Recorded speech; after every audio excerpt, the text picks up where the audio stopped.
Foundation. Foundation and Empire, Second Foundation. Author, Isaac Asimov. Part number 1. Part title, Psychohistory and Encyclopedia.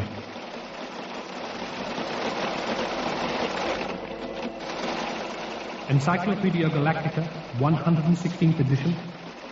Entry, Hardy Seldon. Born the 11,988th year of the Galactic Era. Died 12,069. Birthplace, Helicon, Arcturus sector. He showed amazing ability in mathematics at a very early age. Anecdotes concerning his ability are innumerable and some contradictory. Undoubtedly his greatest contributions were in the field of psychohistory. Seldon found the field little more than a set of vague axioms. He left it a profound statistical science. The best existing authority we have for the details of his life is the biography written by Gaal Dornick, who, as a young man, met Seldon 2 years before the great mathematician's death.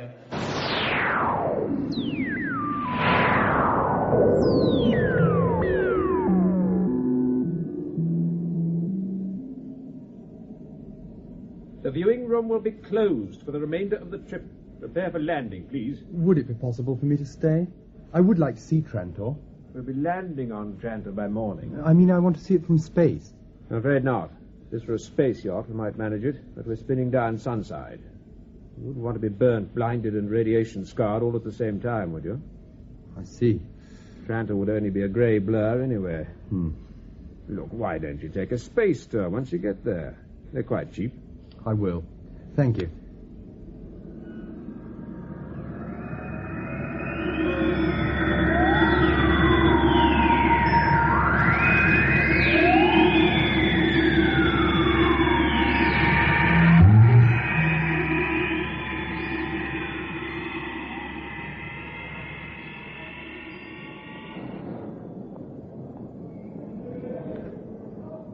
Right.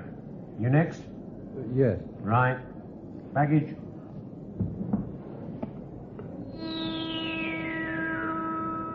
Visa. Right. Well, move on, Dornick. Taxis to the right and third left. Thank you. Next. Is that him? Yes. Good. Taxis to the right and third left.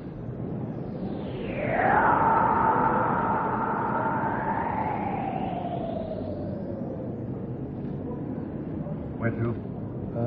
Come on, where to? A good hotel, please. They're all good. Name one. Well, the nearest one, please. 1.12.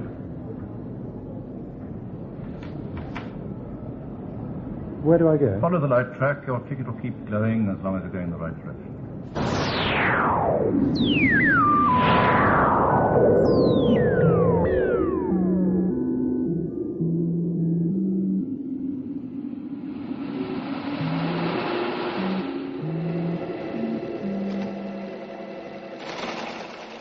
Encyclopedia Galactica, 116th edition. Entry, Trantor. Center of the Imperial Government for unbroken hundreds of generations. Located in the central regions of the galaxy, among the most densely populated and industrially advanced worlds of the system. Land surface, 19,230,000,000 hectares. Totally urbanized. Population, 40 billions, devoted almost entirely to the administrative necessities of the Empire.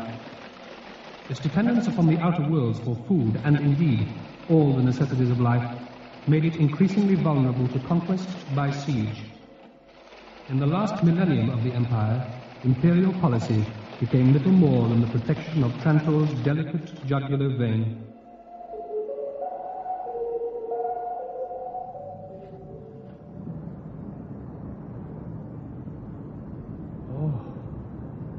It's obviously your first visit to Trantor.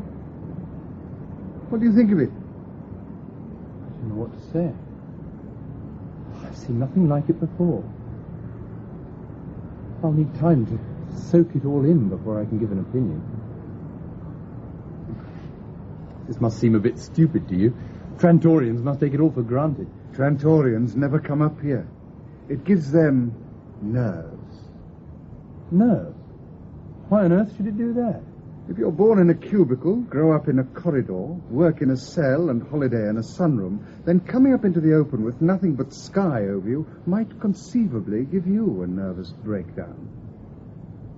How high do you think we are? I don't know. 1,000 meters? No, just 150. What? But the lift took ages. I know, but it spent most of the time just getting up to ground level. Trantor is tunneled over 1,500 meters down. It's like an iceberg. 9/10 of it is out of sight. You here on holiday? Not exactly. I've always wanted to visit Trantor, but I've come primarily for a job. Oh? With Dr. Seldon's project at the University of Trantor. Raven Seldon?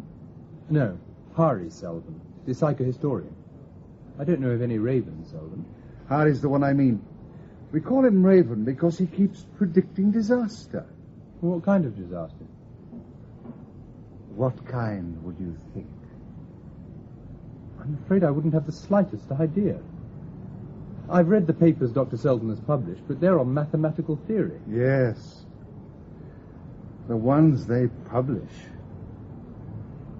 Look, I think I'd better go now. Very pleased to have met you.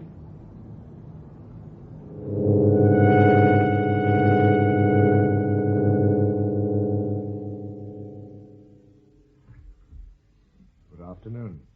Who are you? What are you doing in my room? I am Hari Seldon. Good afternoon, sir.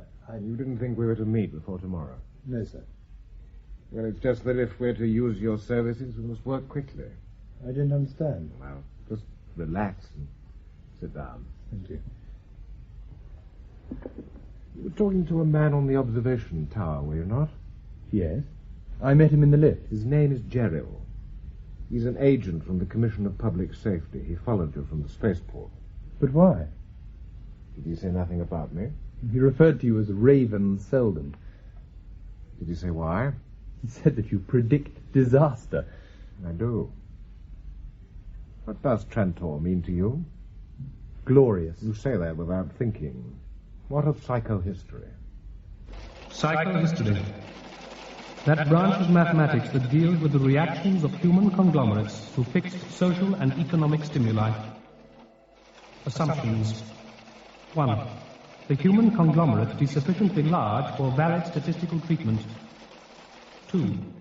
The human conglomerate is itself unaware of psychohistorical analysis in order that its reactions be truly random. I hadn't thought of applying it to the problem. Before you've done with me, you'll have learnt to apply psychohistory to all problems as a matter of course.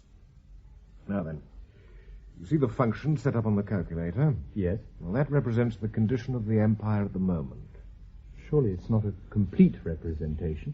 No, not complete. I'm glad to see you don't accept my word blindly. However, this is an approximation which will serve to demonstrate the proposition. Will you accept that? Subject to my later verification of the derivation of the function, yes. Good.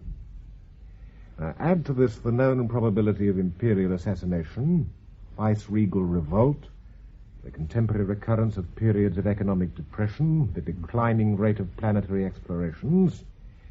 You see, incidentally, the new symbols on the calculator? Yes. Now, this is Trantor 5 centuries from now.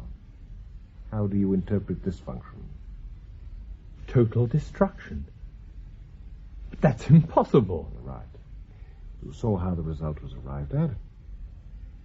Now, forget the symbolism for the moment and put it into words. As Trantor becomes more specialized, it becomes more vulnerable, less able to defend itself. Further, as it becomes more and more the center of empire, it becomes a greater prize. Yes. As the imperial succession becomes more and more uncertain and the feuds among the great families more rampant, social responsibility disappears. Right. Now, what of the probability of destruction within 5 centuries? Oh, come on. Surely you can perform a field differentiation without the calculator.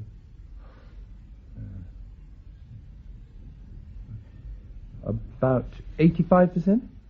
Not bad, but not good enough. The actual figure is 92.5%. Raven Seldon. I haven't seen any of this in your journals.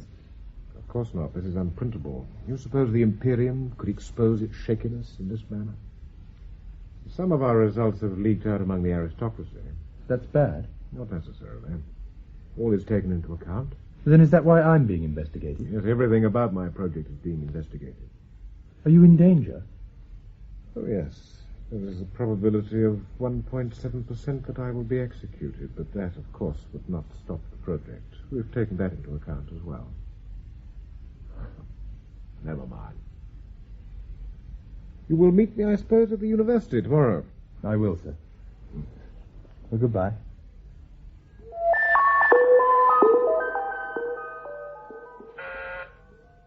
Yes?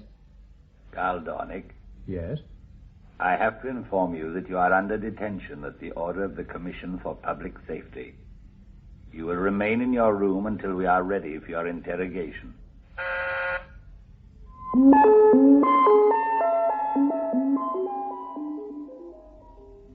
Sit down, Dr. Dornick. Thank you. You smoke if you wish. Now then, where do you come from, Dr. Dornick? I'm from Synax. I see. Now, I see from these papers that you are to join Dr. Seldon's staff. That's correct. I should be there now. Yes, I know. But why were you invited to join the staff? I'm not too sure, really. I got the invitation after receiving my doctorate in mathematics. What are to be your duties? I haven't the faintest idea. I expect I shall be informed when I get to the university. Well, then, let me put it another way. What secret instructions have you received? I don't know what you're talking about. I've had no instructions at all, either secret or not. When will Trantor be destroyed? I beg your pardon? I said, when will Trantor be destroyed? I couldn't say of my own knowledge. Could you say of anyone's? How could I speak for another? Has anyone told you of such destruction? Set a date? You have been followed, Doctor. We were at the airport when you arrived, on the observation tower when you waited for your appointment, and of course, we were able to overhear your conversation with Dr. Seldon. Then you know his views on the matter. Perhaps. But we would like to hear them from you. He is of the opinion that Trantor will be destroyed within 5 centuries. He proved it, mathematically? Yes, he did. And you maintain the mathematics to be valid? If Dr. Seldon vouches for it, then it is valid. Then we will return. Wait. I have a right to a lawyer. I demand my rights as an imperial citizen. And you shall have them.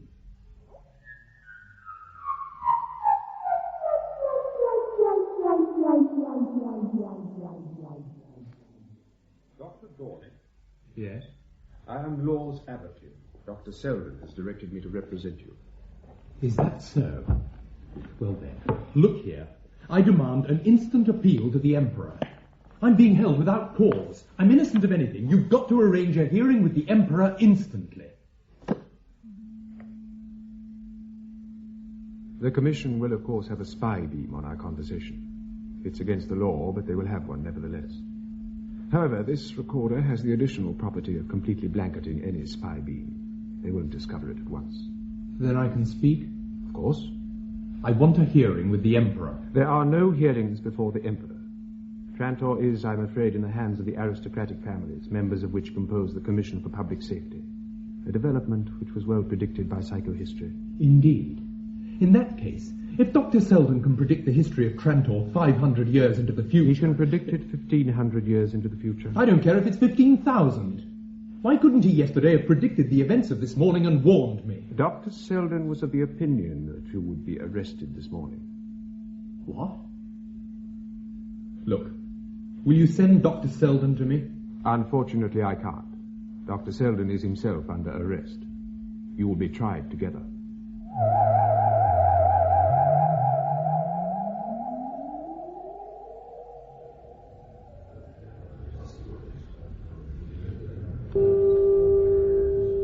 Let us see, Dr. Seldon.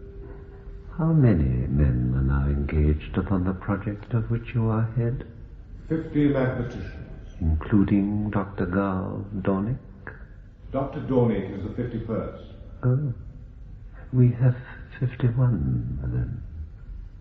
Search your memory, Dr. Seldon. Perhaps there are 52 or 53 or perhaps even more. Dr. Dornick has not yet formally joined my organization. When he does, the membership will be 51. It is now 50, as I have said. Not perhaps nearly 100,000. Mathematicians? No. I did not say mathematicians. Are there 100,000 in all capacities?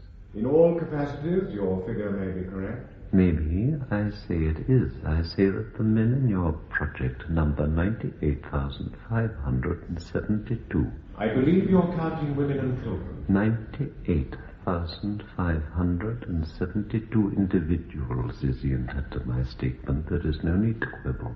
I accept the figure. Can the future be changed, Dr. Seldon? Obviously. Can the overall history of the human race be changed? Yes. Easily? With great difficulty. Why? The psychohistoric trend of a planet full of people contains a huge inertia. To be changed, it must be met with something possessing a similar inertia. So, Trantor need not be ruined if a great many people decide to act so that it will not. That is right. As many as 100,000 people? That is far too few. You're sure? But perhaps 100,000 people can change the trend if they and their descendants labor for 500 years. 500 years is too short. In other words, Dr. Seldon, they cannot prevent the destruction of Trantor no matter what they do. You are, unfortunately, correct. And on the other hand, your 100,000 are intended for no illegal purpose. Exactly. In that case, Dr. Seldon, what is the purpose of your 100,000? To minimize the effects of that destruction. And what exactly do you mean by that? The explanation is simple. The coming destruction of Trantor is not an event in itself, isolated in the scheme of human development. It will be the climax to an intricate drama which was begun centuries ago and which is accelerating in pace continuously.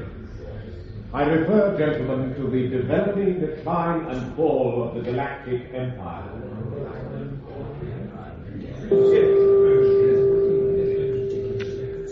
Dr. Seldon, you are speaking of an empire that has stood for 12,000 years. Is it not obvious to everyone that the empire is as strong as it ever was? Mr. Advocate, the rotten tree trunk, until the very moment when the storm blast breaks it in two, has all the appearance of strength that it ever had. We are not here, Dr. Seldon, to discuss... The empire will vanish, and all its good with it.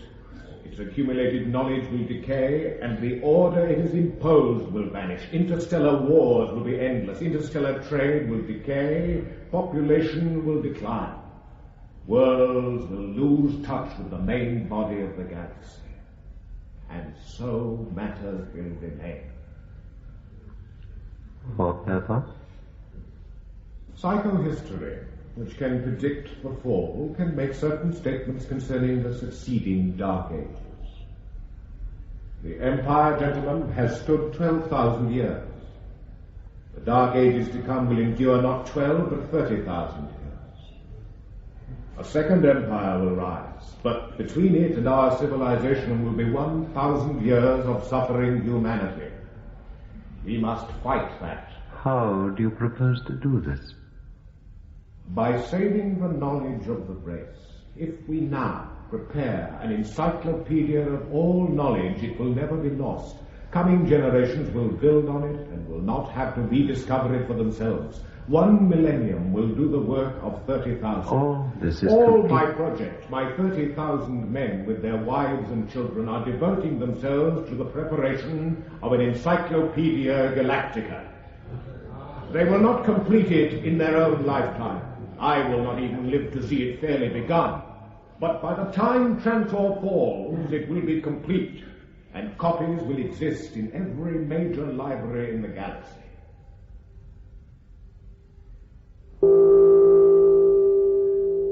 That is all, Dr. Seldon. You may stand down.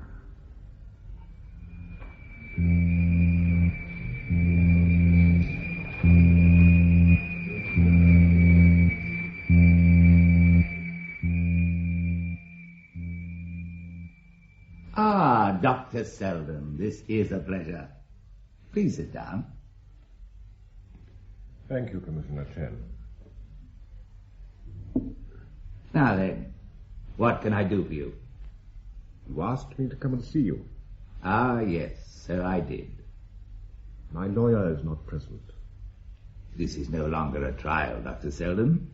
We are only here to discuss the safety of the state. You disturb the peace of the Emperor's realm. Can you tell me why I may not rid myself both of you and an uncomfortable and unnecessary 5-century future which I shall never see by having you executed tonight? A week ago you might have done so, and perhaps retained the 1 in 10 probability of yourself remaining alive at year's end. Today, the 1 in 10 probability is scarcely 1 in 10,000. How so? The fall of Trantor cannot be stopped, but it can easily be hastened. The news of my interrupted trial would spread throughout the galaxy. Frustration of my plans to lighten the disaster would convince people that the future holds no promise for them. The feeling would grow that only what a man can grasp for himself at the moment would be of any account. Ambitious men, unscrupulous men will not wait. By their every action they would hasten the decay of the worlds. Have me killed now, and Trantor will fall not within 5 centuries, but within 50 years, and you yourself within a single year. Those are words to frighten children. However, your death is not necessarily the only answer that would satisfy us. Tell me, would your only activity be that of preparing the encyclopedia of which you spoke? Yes. And need that be done on Trantor? Trantor, my lord, possesses the Imperial Library as well as the scholarly resources of the University of Trantor.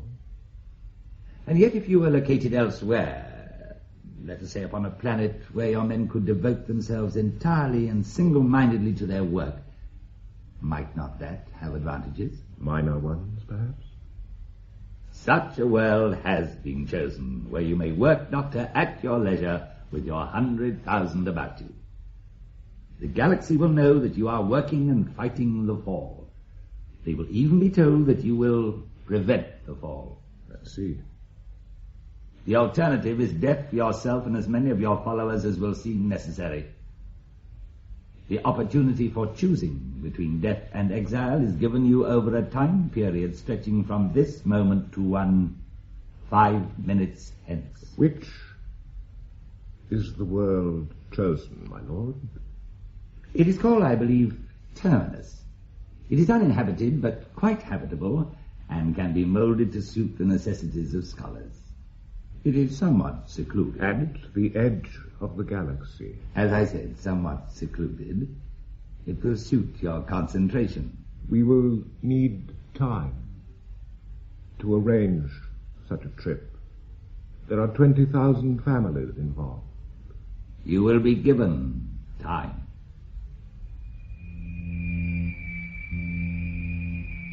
I accept exile.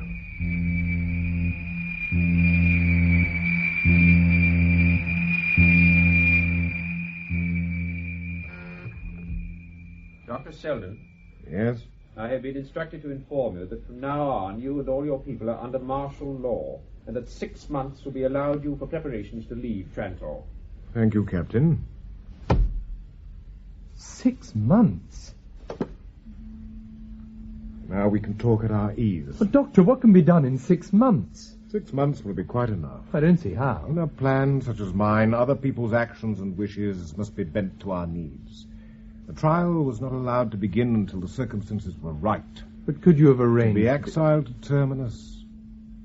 We've been preparing to leave for 2 years. Of course, we couldn't be certain that it would be Terminus that Chen would choose, but we hoped it might be, and we acted on that hope. But why, Dr. Seldon? May I not know? Not yet. It is enough for the moment that you know that a scientific refuge will be established on Terminus, and another will be established at the other end of the galaxy, at Star's End. And as for the rest, you will see more than I. My doctors tell me that I cannot live more than a year or two, that I have accomplished in life what I intended, and under what circumstances may one better die? And after you die? There will be successors, perhaps even yourself. I don't understand. You will. Most will leave for Terminus, but some will stay.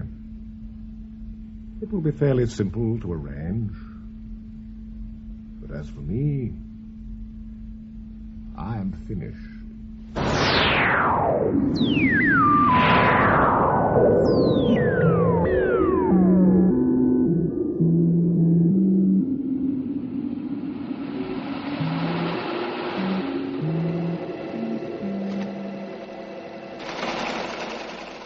Encyclopedia Galactica, 116th edition, entry, Terminus. The location of Terminus was an odd one for the role that it was called upon to play in galactic history, and yet in many ways an inevitable one. On the very fringe of the galactic spiral, an only planet of an isolated sun, poor in resources and negligible in economic value, it was never settled in the 5 centuries after its discovery, until the landing of the encyclopedists. But within 50 years, as a new generation grew, it was inevitable that Terminus would become more than a mere appendage of the psychohistorians of Trantor. With the Anacreonian revolt came the rise to power of the first of the great line of mayors, Salvor Hardin.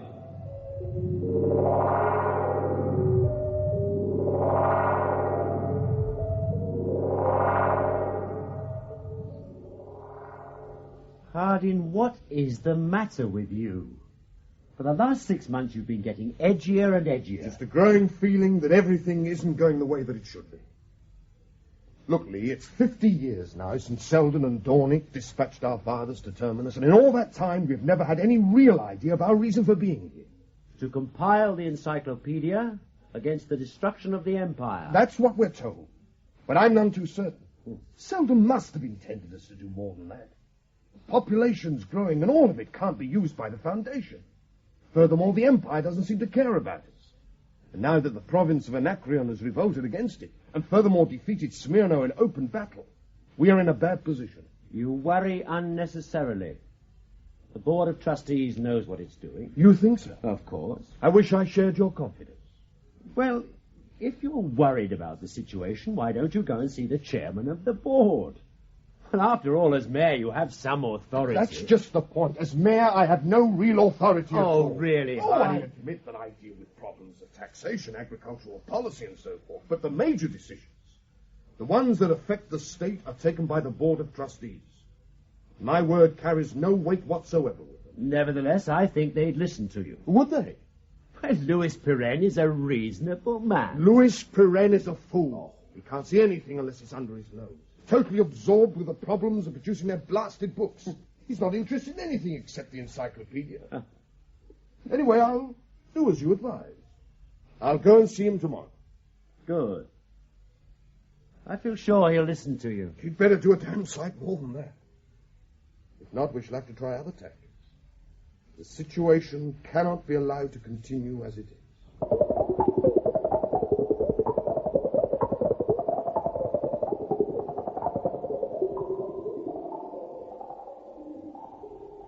Hardin, what's your problem? The royal governor of the province of Anacreon has assumed the title of king. Well, what of it? That means we are cut off from the inner regions of the Empire. Is that so important? Important. Anacreon stands square across our last remaining trade route. Where is our metal to come from? Pirenne, this is a matter of life and death. The planet Terminus by itself cannot support a mechanized civilization. You know that. Yes. There hasn't a trace of iron, copper, or aluminium in any of the surface rocks. and precious little else. What do you think will happen to the encyclopedia if Anacreon clamps down on us? Are you forgetting that we are under the direct jurisdiction of the Emperor himself? So was Anacreon. And that's not all. At least another 20 of the outermost provinces of the galaxy have begun steering things their own way. I tell you, I feel damned uncertain of the Empire and its ability to protect us. Nonsense. Royal governor or king? What's the difference? Forget it, Hardin. It's none of our business. We are first and last scientists, and our concern is the encyclopedia. Oh, yes, I almost forgot, Hardin. Do something about that newspaper of yours. It isn't mine. It's privately owned. What's it been doing? For weeks now, it's been recommending that the 50th anniversary of the Foundation be made the occasion for public holidays and quite inappropriate celebrations. Why not? In 3 months, the radium clock will open the first vault. I'd call that quite a big occasion, wouldn't you? Not for silly pageantry, Hardin. The first vault and its opening concerns the Board of Trustees alone. Anything of importance will be communicated to the people by me. I am the Emperor's representative on Terminus and have full powers in this respect. I see. Well, Perret, in connection with your status as Emperor's representative, then, I have a final piece of news to give you. About Anacreon? Yes. A special envoy, Anselm Roderick, is being sent to us. In 2 weeks. An envoy here? From Anacreon? What for? I'll give you one guess.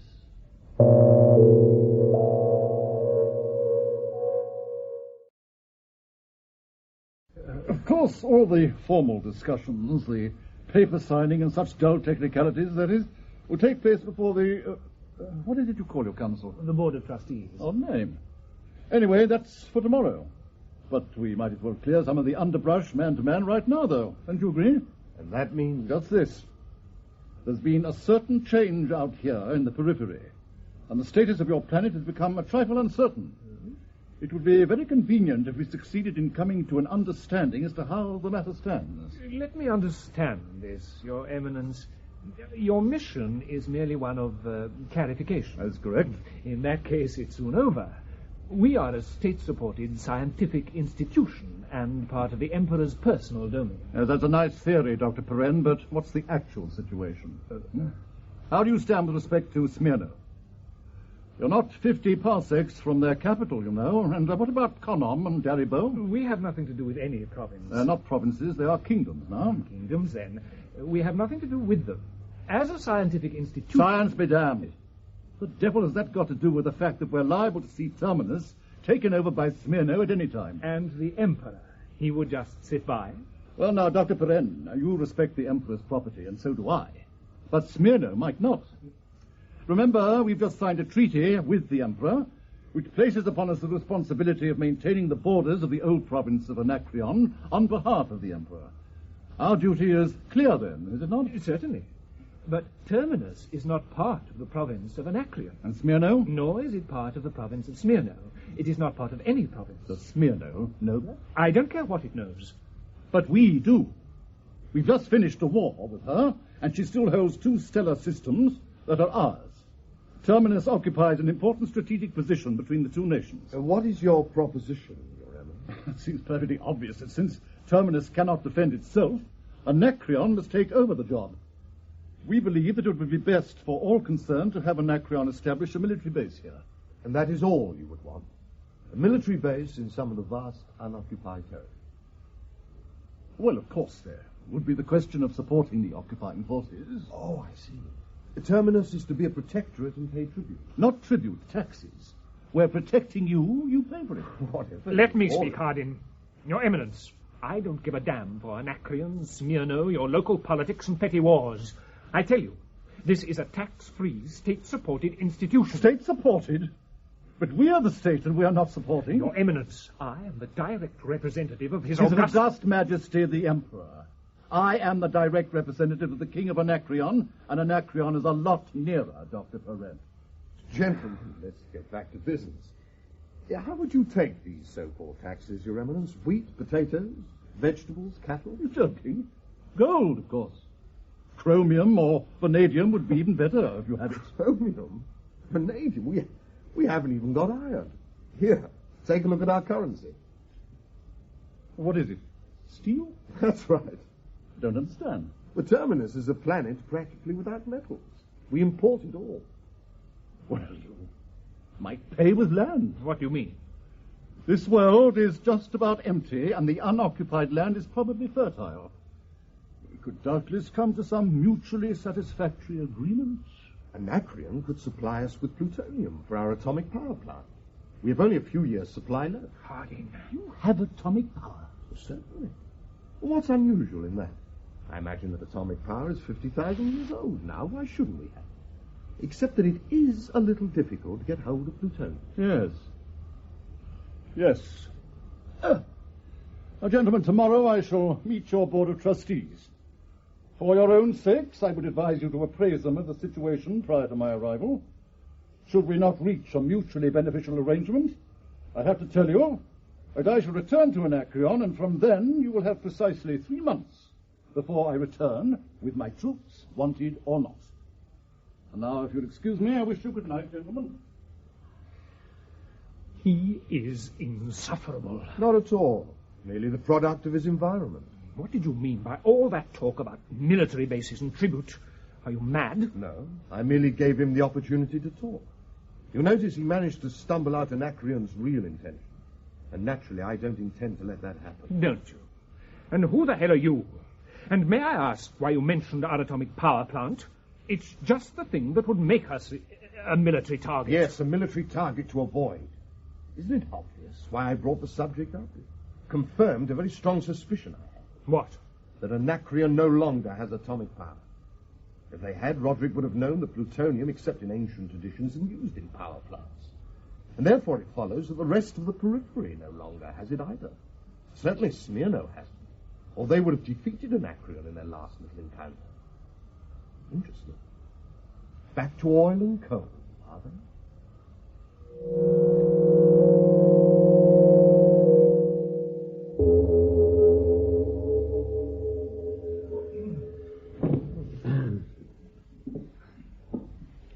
Gentlemen, I think you all know our mayor, Salvor Hardin. Hardin, may I introduce the members of the Board of Trustees? Thomas Soot. Hardin. Njordfara. Hardin. Lundenkrast. Hardin. And Yate Fulham. Hardin.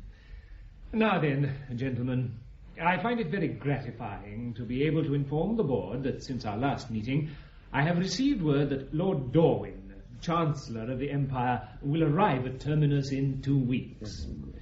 It may be taken for granted that our relations with Anacreon will be smoothed out to our complete satisfaction as soon as the Emperor is informed of the situation. Leaving vague expressions out of account, what do you expect Lord Dorwin to do? It is quite evident that Mayor Hardin is a professional cynic. He can scarcely fail to realize that the Emperor would be most unlikely to allow his personal rights to be infringed. Why? What would he do if they were? Yeah, I'd like to ask a question.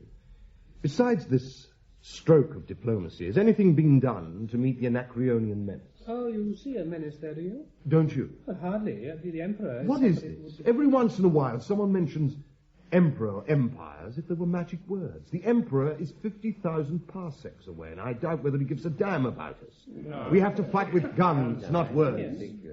We've had 2 months' grace so far, mainly because we've given Anacreon the idea that we have atomic weapons, which, as we all know, isn't true. It's all very well to drag chancellors into this, but it would be much nicer to drag in a few great big siege guns armed with atomic warheads.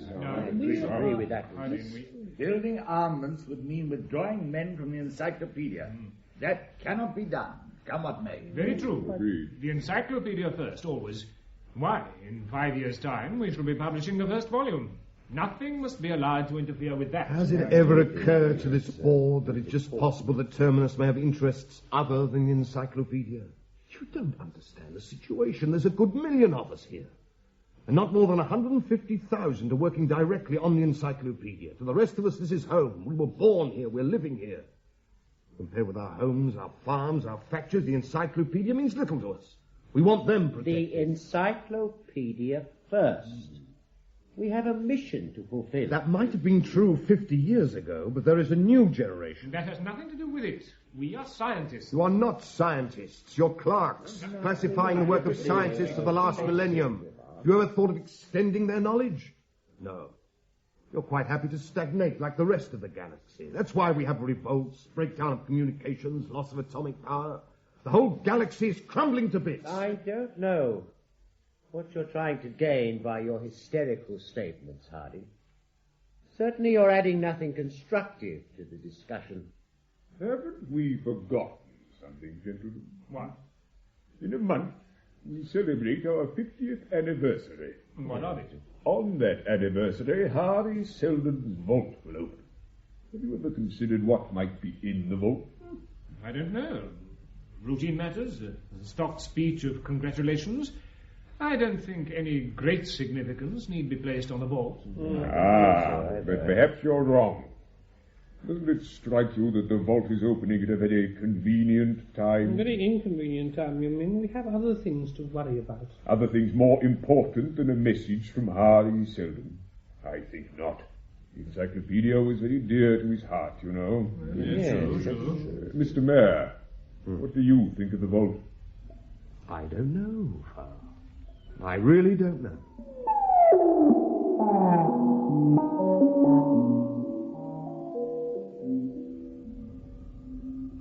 Lord Dorwick, very well. Hardin, you were looking for us, no doubt. A great achievement, this encyclopedia of yours, Hardin. Thank you, my lord. The section on archaeology is marvellous, truly marvellous. You're not by any chance interested in archaeology yourself, are you, Hardin? No, my lord, I can't say I am. Oh, pity, it's a fascinating subject. I've done an awful amount of work in the science, extremely well read, in fact. I've gone through all of them. Jordan, Ovid Jesse, Lameth, for instance. He presents a new and most interesting addition to my knowledge of the origin question. He tries to show that archaeological remains on the third planet of the Arcturian system show that humanity existed there before there were any indications of space travel. Really? But I must read it closely and weigh the evidence before I can say for certain. Why not go to Arcturus and study the remains for yourself? Whatever for, my dear fellow? To get the information firsthand, of course. But where's the necessity? It seems an uncommonly roundabout way of getting anywhere. How insufferably crude it would be to go to Arcturus and blunder about when the old masters have covered the ground so much more effectively than we could possibly hope to do. I see. My lord, may I ask you a question? Oh, certainly, my dear fellow, only too happy to be of service. My store of knowledge is small. Well, it isn't exactly about archaeology, my lord. Oh, well, never mind. What is it? Well, last year we received news here on Terminus of an explosion of a power plant on Planet 5 of Gamma Andromeda. Yes. We got only the barest details of the accident. I wonder if you could tell me exactly what happened. Well, there isn't very much to tell. The plant exploded. It was quite a catastrophe, you know. I believe several million people were killed and at least half the planet was laid in ruins. Yes, but what was wrong with the plant? Well, really, who knows? It had broken down some years previously, and it's thought that the replacements and repair work were inferior. It's so difficult to get technicians now who really understand these things. You realize that the independent powers of the Periphery have lost atomic power altogether? I'm not at all surprised. Barbarous planets. Oh, but my dear fellow, you mustn't call them independent. They aren't, you know. They acknowledge the sovereignty of the Empire. They'd have to, of course, or we wouldn't treat with them. Well, that may be so, but they have considerable freedom of action. Yes, I suppose so, but that scarcely matters. The Empire's far better off with the Periphery thrown upon its own resources. They're no good to us, you see. Barbarous planets, quite uncivilized.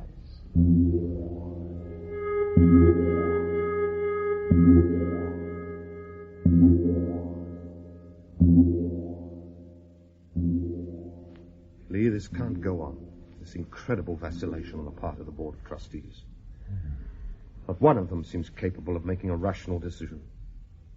And as for Lord Dorwin, if they really think that either he or the word of the Empire count for anything, they must be even more insular than I suspected. Lord Dorwin is a very accomplished diplomat. Precisely. Look, Lee, will you do something for me? What?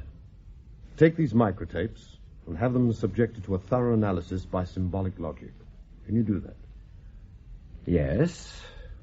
What do they contain? You'll see. Very well. When do you want the analysis? Tomorrow morning, when I meet the board. What will you say to them? That depends upon the result of the analysis. But if these tapes contain what I think they do, then I shall have no alternative but to assume power myself. Hardin, you're going to stage a coup and force the Board of Trustees out? No, Lee, not force them out. Simply supersede them. Someone has to have sole power when the crunch comes, and I'm better equipped than anyone else. Are you with me? Yes, Hardin, I'm with you.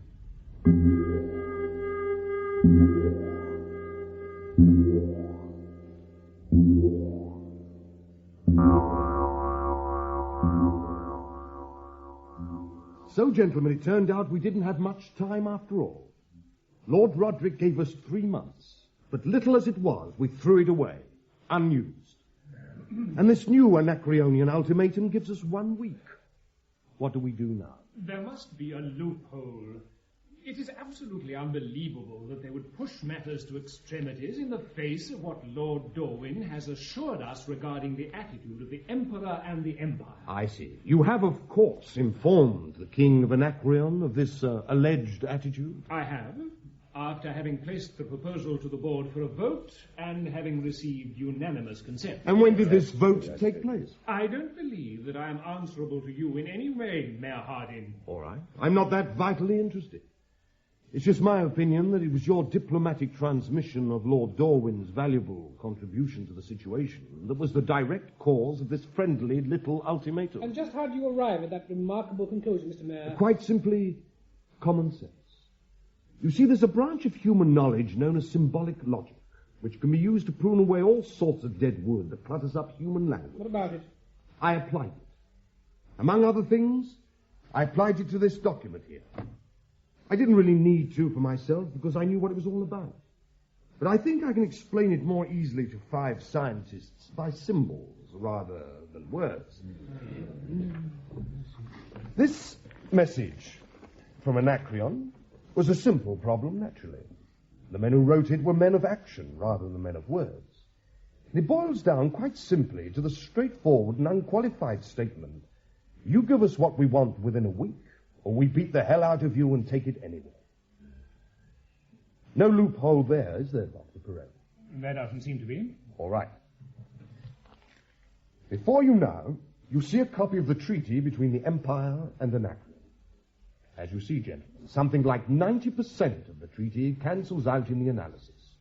And what we end up with can be described in the following interesting manner. Obligation of Anacreon to the Empire? None. Powers of the Empire over Anacreon? None. That seems to be correct.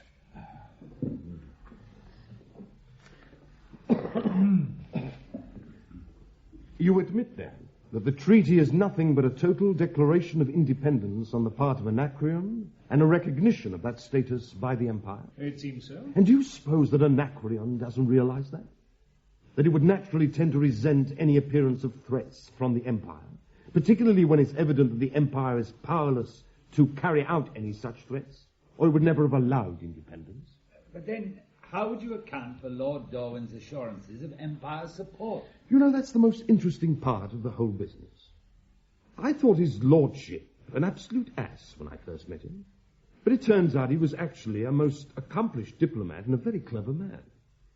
I took the liberty of recording all his statements, and then I took them and had them analyzed.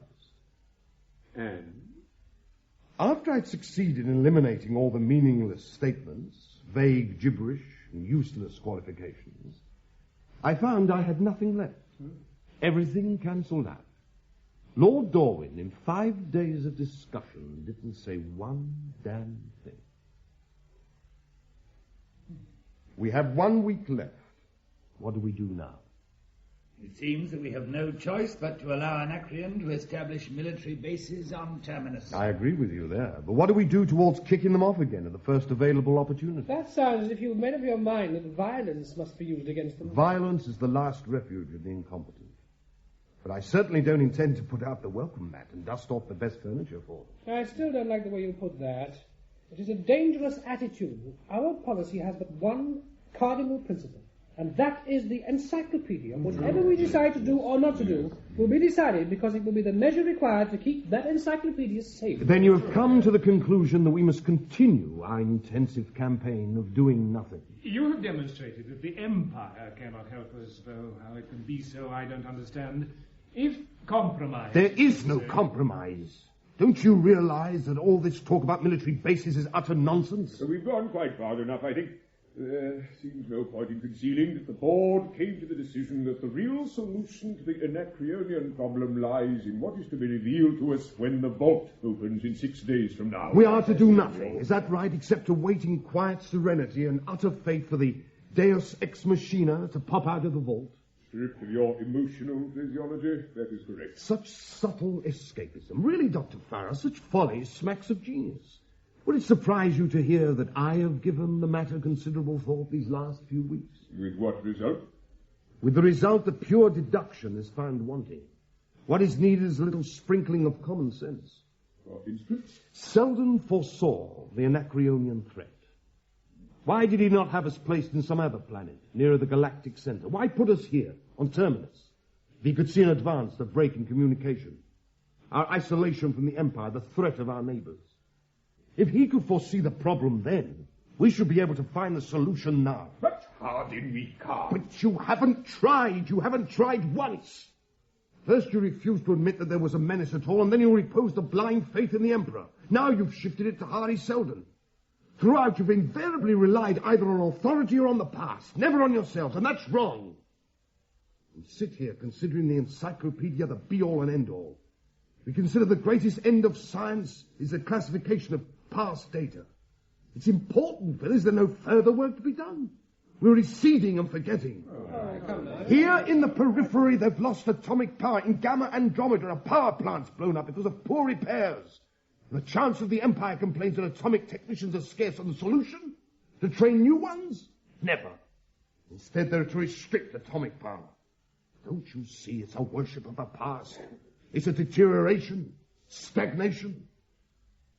Well, philosophy isn't going to help us. Let us be concrete. Do you deny that Hardy Seldon could easily have worked out historical trends of the future by simple psychological technique? No, of course not. But we mustn't rely on him for a solution. At best, he might indicate the problem. But if ever there's to be a solution, we must work it out ourselves. What do you mean, indicate the problem? We know the problem. You think you do. You think Anacreon is all Hardy Seldon is likely to be worried about. I disagree. I tell you, gentlemen, that as yet none of you has the faintest conception of what is really going on.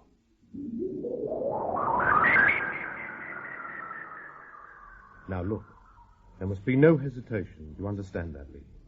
No time to allow them to grasp the situation. Once we're in a position to give orders, give them as they were born to do so, and they'll obey you out of habit.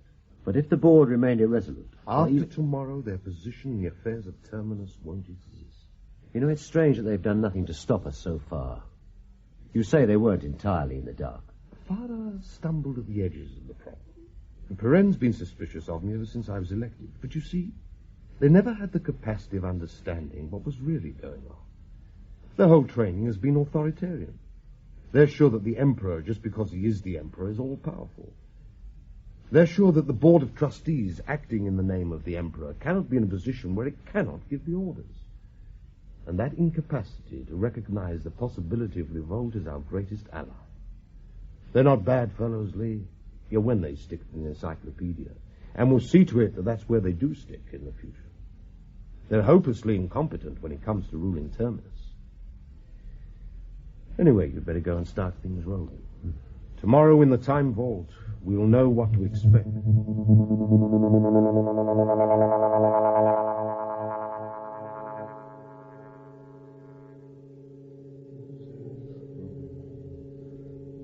What's the time? About half a minute to go. Quiet. The lights are going out. Yes.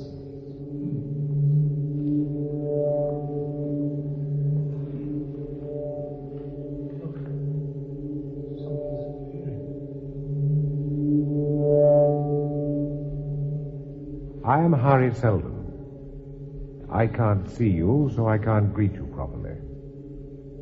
If any of you are standing, please sit down. It is 50 years now since this foundation was established. 50 years in which the members of the foundation have been ignorant of what it was they were working towards. It was necessary that they be ignorant, but now that necessity is gone. The encyclopedia is, and always has been, a fraud. It is a fraud in the sense that neither I nor my colleagues care at all whether a single volume of the encyclopedia is ever published.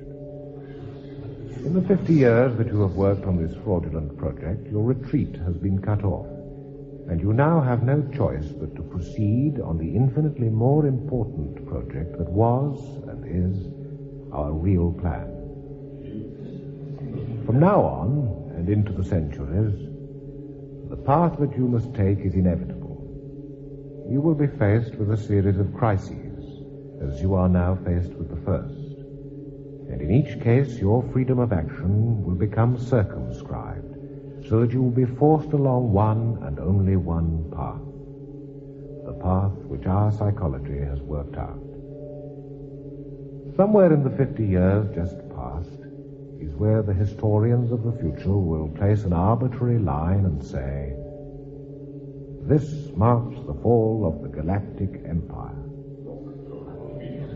After this fall will come inevitable barbarism, a period which psychohistory tells us should last for 30,000 years.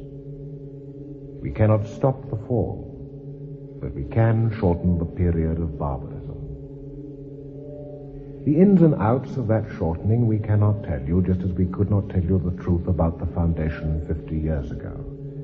Had you known the truth, your knowledge would have extended, your freedom of action expanded, and the additional variables would have been more than our psychology could handle. But this I can tell you. Terminus and its companion foundation at the other end of the galaxy are to be the seeds and founders of the Second Galactic Empire. And it is the present crisis that is starting Terminus off towards that climax. This, by the way, is a rather straightforward crisis, much simpler than many of those that are ahead. Action is forced on you. The nature of that action, that is the solution to your dilemma, is, of course, obvious. But whatever course your future history may take, impress it always upon your descendants that the path has been marked out, and that at its end is a new and greater empire.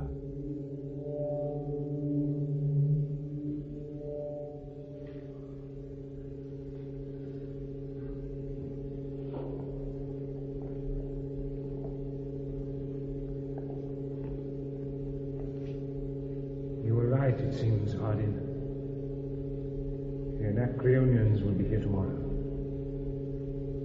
If you will see us tonight at 6, the board will consult with you as to the next move.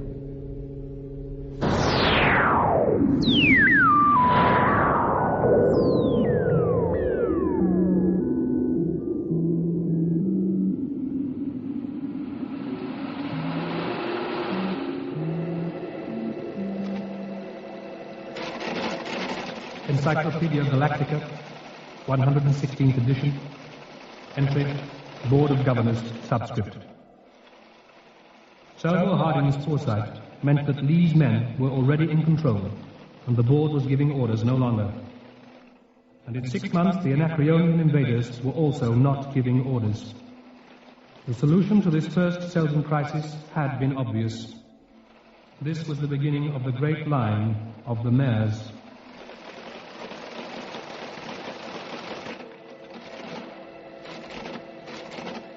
Title, Foundation.